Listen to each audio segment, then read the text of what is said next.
Hey, real estate agents, welcome to the Weekly Closer. I'm your host, Jeff Underwood, along with my co-host, Joey Sampaga. How's it going, buddy? What's going on, man? How you doing? Doing great, man. Doing great. Hey, it's starting to warm up here in Missouri, so that's a good thing. Yeah, what is it, like 80? No, not yet. We're in the 60s today. So Whoa. Yeah. 60s and sunny. It's perfect. Perfect. Parka weather here. Absolutely. Yeah. Hey, we've got a great guest with us in the house today. It's Darrin Jepsen, AZ Desert Homesource with RealtyOne Group. And we also have Greg Douthit with Security Title in the house, too. So how you guys doing? Doing great. Enjoying the cooler weather, which is in the 80s before it gets to triple digits. So we're good. That's right. Couldn't be better. Absolutely. Well, why don't we start, Darrin? You sharing with the audience how long you've been in real estate and what got you into the business. Well, I've been in the business for 20 years, full time in this market. So I lived through the first crash, and moved out here from the Midwest specifically to get into the business. So I guess you could say I've been around the block. Got it. What part of the Midwest? A suburb of Chicago, about an hour south. All right. It's cold up there, huh? Yeah. Yep, for sure. Absolutely. Well, why don't we share then? I know that you had a specific topic you definitely wanted to share. Mm-hmm. So I'm interested to hear that. It's about maximizing equity, correct? It is. So why don't you share a little bit about that and what you're doing, how you're using that in your business? Okay. Maximizing equity. I guess here's what that means to the normal person. In today's day and age with technology, if you are a homeowner here, you are getting bombarded with TV commercials, phone calls. The market is up. And all those things are good if you're looking to sell. But are you getting the best information from any of those channels? So my approach will sort of tell you and navigate you how I'm helping people do that, which I would be happy to share. But that's the generalized flyover version. Okay. Well, yeah, let's dive into it a little bit more. What? So let's say you've got a client, right? So how are you going through that process with them? Well, the process would basically start, with taking a closer look, at the property. And I guess I'll be more specific on that.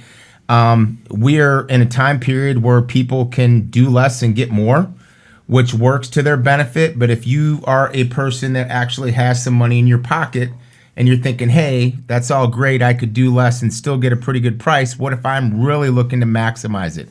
That's where I come in. Here's what that would look like. I mean, depending on you, what your goals are, you could do paint, you can do a lot of different things to maximize it.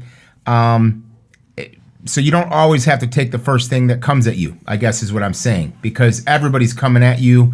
So maximizing your equity, if you're a strategic individual, and you have time and you might have a little money to decide, hey, nobody wants to do anything they won't get a return on. I guess that's where I'm going. So that's where my specialty comes in. I've done fix and flips in the past, and nobody wants to put any money that they're not going to see a return on. Does that make sense? So, Darrin, I'm curious, what is usually the best things to put your money into when selling a house? Is it like the kitchen, the master bedroom, paint? What's your experience on that?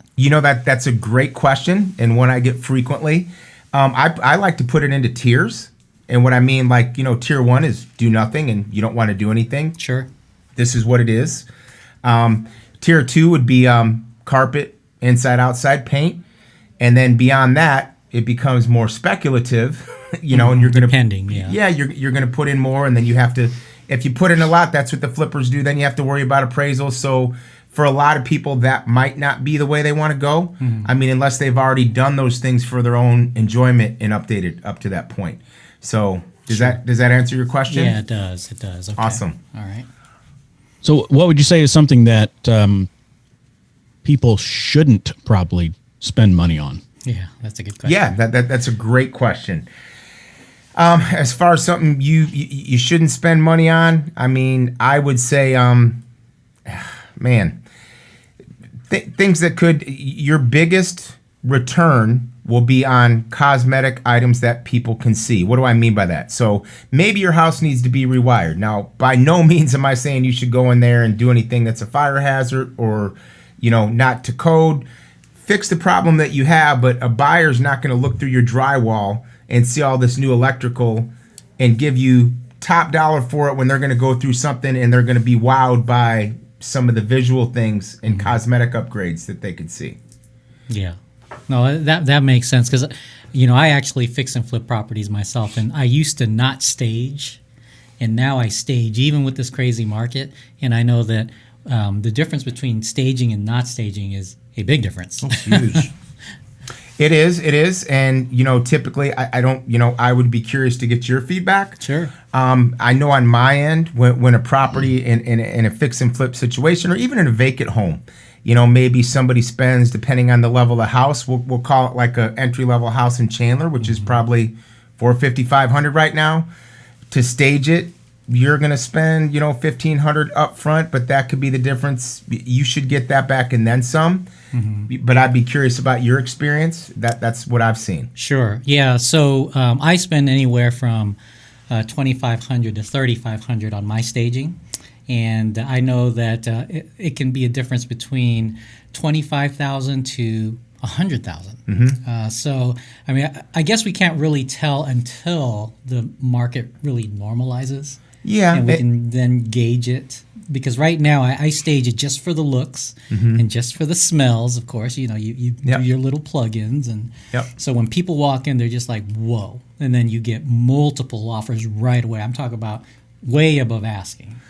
And I guess too, your range when I had given you my range, I was going with a much smaller square footage. Sure. Like a 1,300 square foot place versus a 4,000 square foot place, which for staging and purposes would make a difference. But that's great feedback.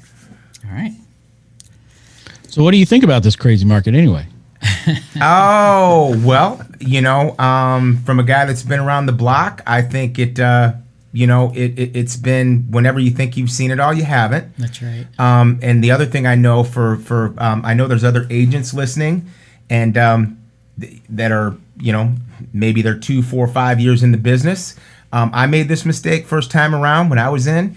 Don't assume that because a trend is going one way, it's going to continue to go there forever. That's right. So my advice to those agents would be to keep your eye on the market and be ready to pivot and start to think about how you would strategize to go get clients and bring them more value and, be ahead of the curve on letting them know what's happening so you could advise them to the best of your ability. Yeah. So what are you doing in today's market to get business right now, Darrin? Get business. After doing it for 20 years, I have a regular database that I work consistently. Touch, monthly with email reports, value, phone calls, but I've also, I have young kids that are starting to enter college, so it's back to old school hustling. I'm on the phones and I'm calling, and again, nobody really loves to do that, but it's funny. There's so much tech out there. A lot of people can get sidetracked by the next shiny object. And while some of that technology can help you leverage to bring more value and to be better, nothing will substitute getting on the phone, talking to somebody and having a conversation, about how you can help them. Yeah. Yeah. Greg, what are you seeing out there? Do we even know how to have conversations belly to belly anymore? I swear, don't know. I caught my kids. We're at dinner table and the phones are not allowed at the dinner table. And they were giggling and I'm like, what's so funny? And they were looking down. I'm like, okay, give me the phones. I'm like, who are you texting? They're like, each other. I'm like, what? You're sitting 5 feet away from each other. What did they say about you, buddy? You could be real with us. Tell us the truth. I know, right? They wouldn't show there it you to me. go. They deleted it. I think but they were literally texting each other when they're sitting opposite of the dinner table. Yeah. No, I think that the old school way of marketing, being belly to belly, making the phone calls, writing the handwritten notes, is huge. Because right now, because the market is just so ridiculously crazy, we all look like phenomenal experts, right? We look like if you're a seller, of course, if you work with sellers, I mean, you look like a super expert. But eventually, when the market normalizes, then the people who are doing what you're doing right now are going to do well when the market is normal. Well, and there's a twofold process to that. So I guess I'll explain what that I mean. So I did invest in a technology that, it's not my technology. I pay somebody. Sure. It talks to Facebook. They write funnels. So I'm actually going after buyers, which some people think is crazy. But some of these buyers are actually sellers. Sure. They're clicking on to check out their value. So I have to do the legwork to call them, to follow up, to have a back-end process. And guess what happens when it shifts? I'm going to be ahead of the curve because I'm going to have a database of people that are buying, even if they're not doing it right now, which is it's a longer-term play. Yep. But it's also a strategy that And it's consistent. Yeah, It's consistent. consistency. Yep. Yeah. Anything consistent is better than nothing. And we were without a just doubt. talking about that on the last one we did. What advice would we give to realtors in this changing market?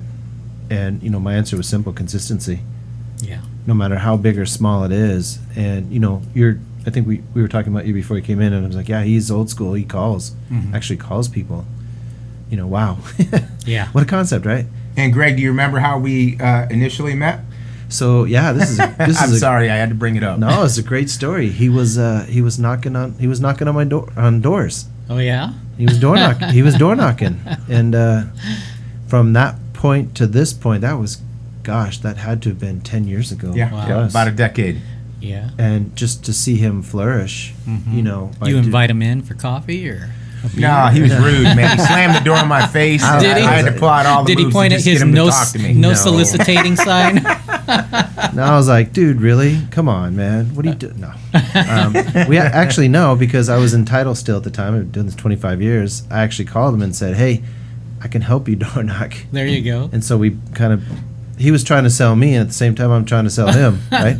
There we go. Hey, I'm a title rep. Let's work together. So we've been doing business ever since, and he's really flourished. Well, and for agents listening, I got to go on a little mini commercial for Greg. You won't find a better guy to work with. What I mean by that, what he says he's going to do, he does, and you can't have enough advocates in your corner that could help you out with get that. that So, $100 how much bill did I out. say I'd pay you for that? hey, man, wait till they turn off the camera for that. Oh yeah, that's right. Thank you. I appreciate that. Thank you. And I'm still working on it too. But even in our trade, the title lending agents, it's all about consistency. And I've let people down and not did what I say I was going to do, and it happens. We're human, right? But I think if you consistently do something right, it's better than nothing. Yeah, action precedes all. Yeah. And it doesn't have to be perfect. That's another thing, even being in this business that long, sometimes I get in my own head. Well, I can't do that. It's not exactly perfect. And he's going to pick apart my flyer. No, he's not. Put it together, get out there, take action. Tweak it as you go, because you'll get feedback, even if they hate it. Okay, well, what I thought they would hate, they actually didn't like something else. And you'll learn how to tweak it, but you would have never done that if you didn't take the action. So I'm guilty of that as well, but that would be some advice I'd give to some newbies.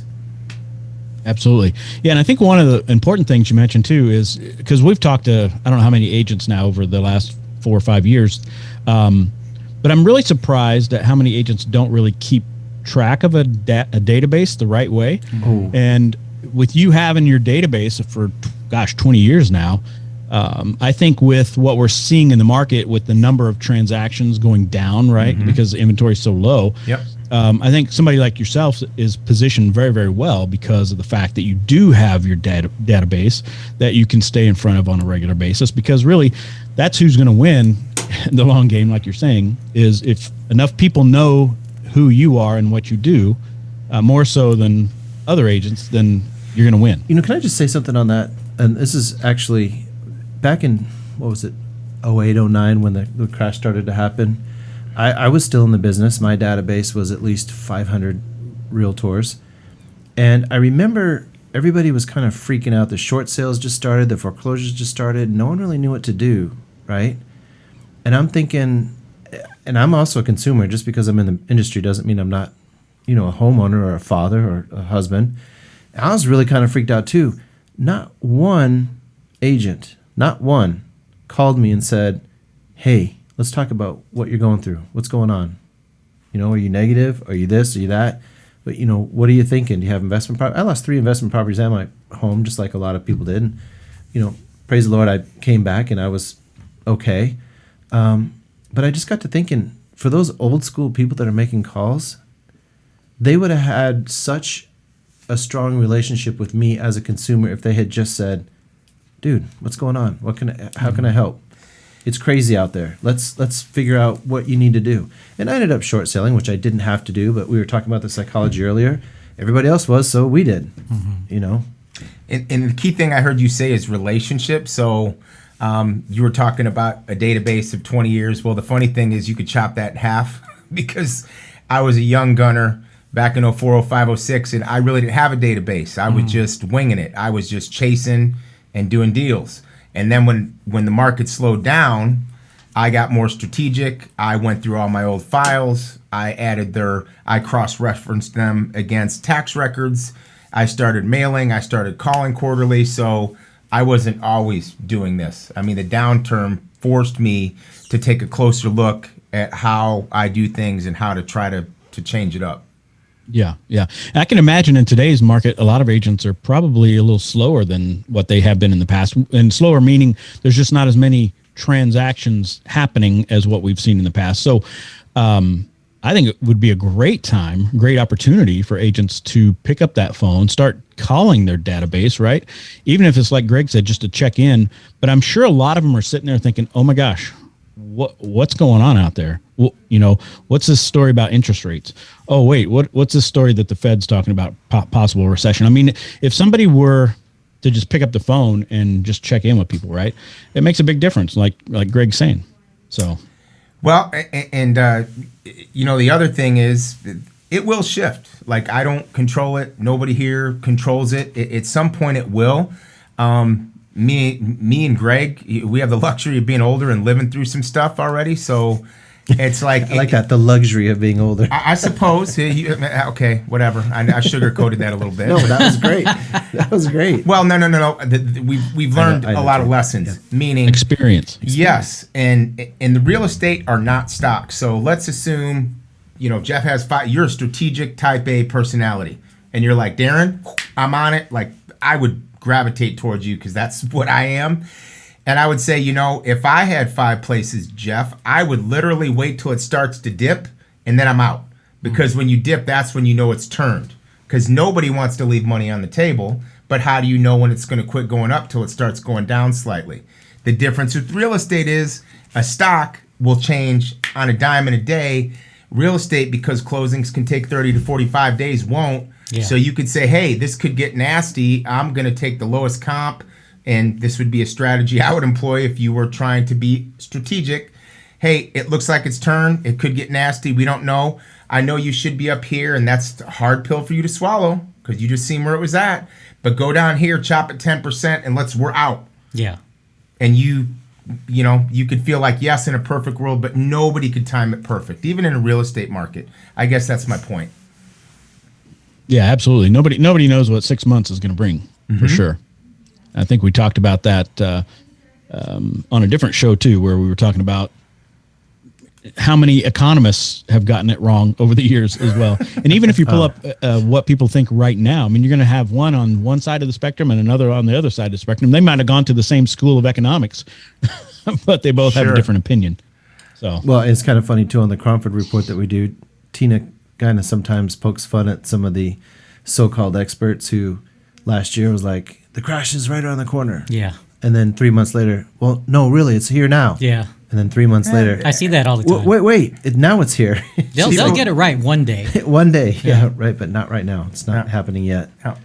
So I think if we just, as an industry, and we were talking about this earlier, Jeff, is just pick the important markers to watch and really pay attention to those, then we can at least be positioned a little bit better than probably the normal person who's not watching those markets or those markers for change. And for me, the best way to do that is every week get on the Cromford report with Tina that we provide. Yeah, great information. She's brilliant. She's brilliant. You know, I did want to ask Darrin. So you do the cold call, you cold call You door knock, or not so much cold calling? Well, a little bit of everything. Like Okay. I have a segmented database. Yeah. So some people, funny, I used to run Craigslist ads Okay. back in 09 Yep, for bank-owned yep. homes that weren't mine. That's a different story. Almost got me in trouble, but I would take those leads. Some of them I never sold. They're still in my database, and I touch them and call them a couple times a year. And, sometimes they bought something else. Hey, you bought something else? Great. So I'm trying to find out, are you a seller, are you a buyer? And, sometimes if I miss the sale, I'm not upset about that, even though it might have been 4 years ago.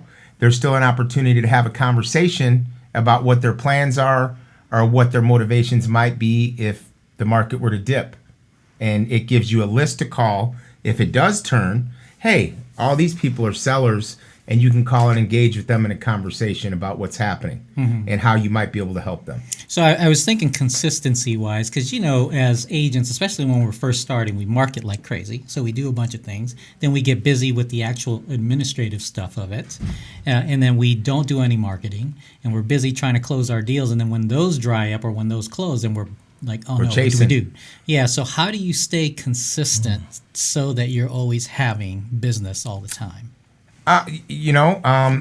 Again, even I'm not a team. I'm a one-man show. Sure. I have a back-end assistant, but I've joined different mastermind groups, role play calls, which role play is I jump on with somebody and you're a seller, I'm a buyer, and let's go. I've done this for 20 years and I'm still like trying to sharpen my skills. Sure. And learn. And that could be the difference. I'll give you 4 examples. So on the lead source that I bought, generated probably 250 leads in the first quarter. None of them have turned yet. Again, this company, what I love about them, they're like, it's a longer term play. So you're not going to see the return right away, but you continue to hammer away. So I'm at the gym. I would rather rock out to music. Instead, I'm like, no, I'm going to listen to this mastermind, which I don't want to listen to. And 60% of it, I'm not going to want to hear. Sure. Or 70, 80, 90. But then I heard 10%, which I was able to take back that day, tweak my intro, and change the amount of conversations I had with people where before I was getting, I don't know, in an hour time, 2, and now I got 5. And what does that look like? That means in the first 10 seconds, I got them to like me, trust me, and open up about their situation, which allows me to gather intel and decide how to move them towards the next step in the process. Yeah. Okay. Awesome. So that's cool. Evaluating and reevaluating your techniques. Yeah, for sure. very important. We can never quit growing, even as a Role playing is so scary for me because I would rather call a perfect stranger than somebody I know and role play with them. well, It's and hard. that's getting out of your comfort zone. Like if you could do that with 4 people, how do you think you're going to do with the stranger? Yeah. Yeah, Your It does make a confidence- difference, big time. absolutely. Darrin, anything else that you definitely want to make sure that agents hear, or about what's going on in the market, or what you're doing differently this year? I guess the only thing I'd say, because I know there's other agents listening, don't quit too quick, and even don't let analysis paralyze you. Meaning, pick something, and Greg had said it, consistently go after it, and reevaluate as you do it. That's when you're going to really get your best feedback, and don't quit.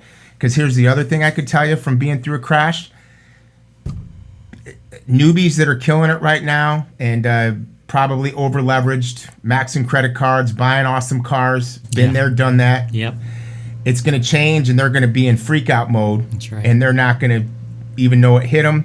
And for the other people that are still consistently grinding and do it, they're going to fall off and have to get day jobs. And then there's going to be an opportunity where there's actually the supply and demand will tilt to your favor, meaning you're like the last man or woman standing, and there will be more potential clients for you to go get. That's That great. would be my advice. Yeah, that's good. But stay with we it. do have buyers and sellers listening to this show as well. So what advice do you have for them? It's depending on your Use motive. Darrin for their deal. Yeah, that's always the best advice. That's always the best advice. Without a doubt. Yeah, no, best And use ad- security title for the title work. Of course, always. Done deal. There you go. Yeah, no. I tell people this, it's a horrible time to buy. Maybe, maybe not. It depends on what is your why. Yeah. What's your why? What are you trying to do?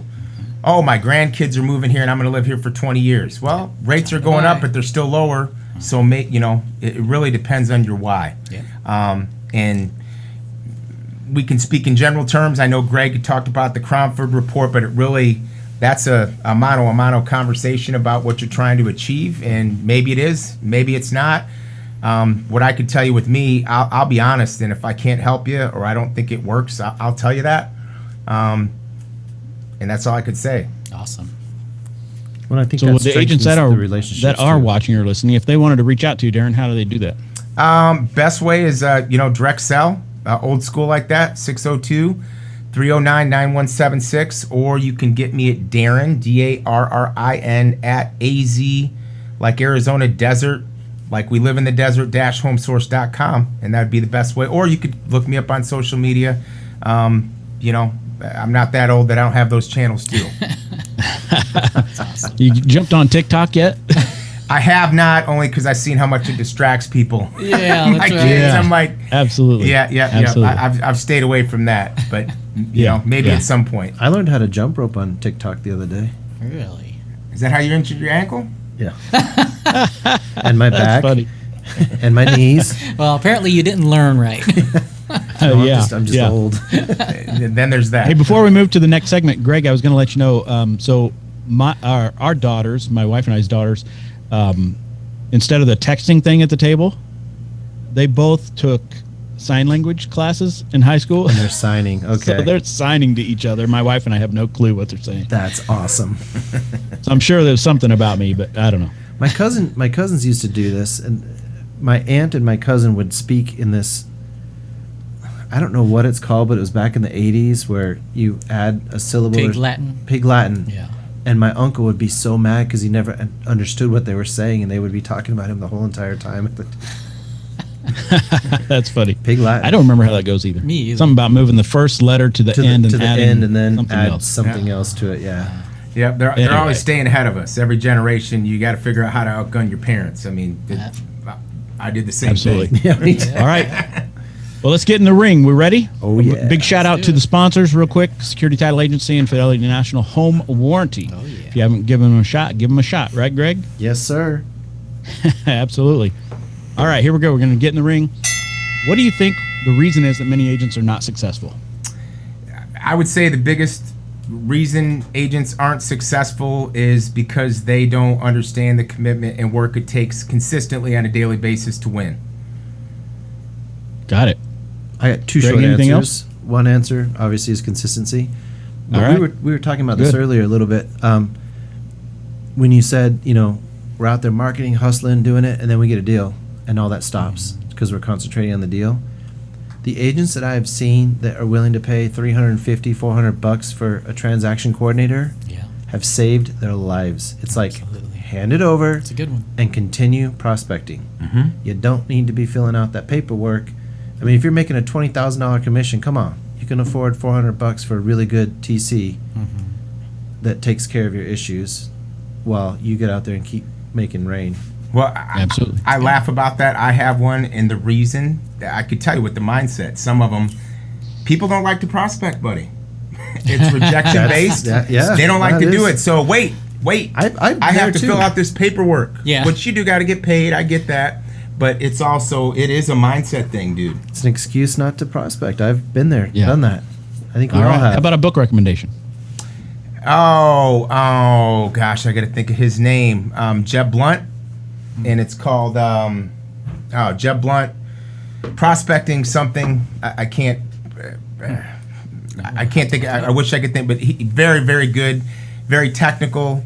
Talks about just prospecting and it's sort of what we touched on, like the shiny object. He's like, that's BS. I consult people. I go in, and a guy thinks he made 10 calls and he made 2 in an hour. And or Grant Cardone, 10X. He's a little over the top, but Grant is. That's what I was just going to recommend, Grant Cardone. Yeah. Yep. So I've actually got 3. How to Get and Stay Motivated. That's one by That's him. Grant That's Cardone. about it's an hour long, so it's really quick. The other one I'm listening to. Fanatical Prospecting, Jeb Blount. Fanatical Prospecting. I've Got seen it.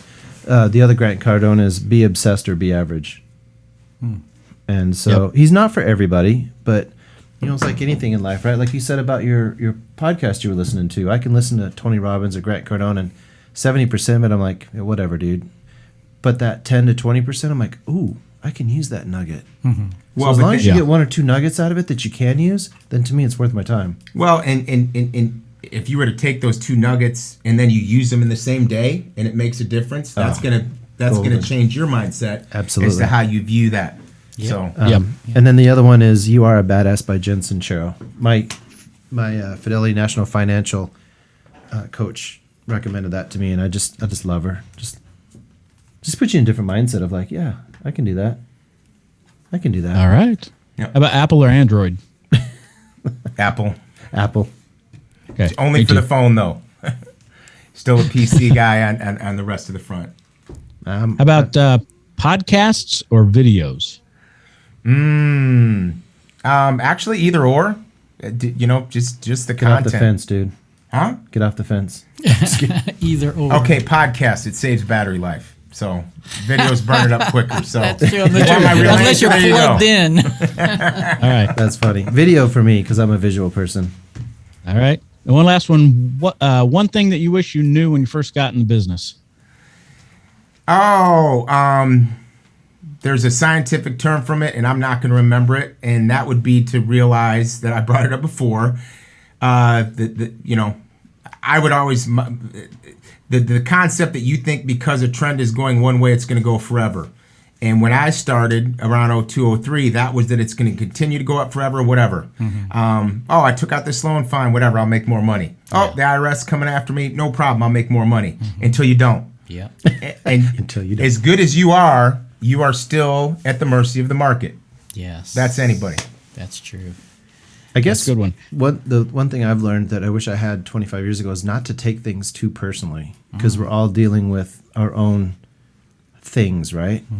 And if you can just be that person to kind of help and not make it all about yourself and money or whatever, I think you'll build better relationships. And in the long term, through the thick and thin and the 25 years, those relationships, I still have some from 20 years ago when I first started. Or 10 years ago. Yep. So I wouldn't take things so personally, and I would just say, instead of "man, you're a jerk," I would say, On to the next. I would say, "Do you need a hug? Do you need a hug?" Just kidding. But no, I would probably realize that we're all in this together, and we're all going through our stuff. So what can we do to help? All right. That Love logic it. is the same reason that got you in trouble with jump roping, buddy. Yes, it did. Age brings you wisdom, but I'm just saying. Yes, it did. Great. Well, Darrin, thanks so much for being in here, man. I appreciate it. I had a great time with you guys. Great It's show. been a blast. Great. Yeah, great information. We truly appreciate you coming in here and for Greg getting you on the show. So, For sure. Hopefully we can all do right, something man. with We'll it. let you get back to your day and making it happen. So, Awesome. until next Pleasure. time, agents, we will see you later. Thanks, guys. Take care. All right, good job. Great job, guys. Appreciate it. Nice.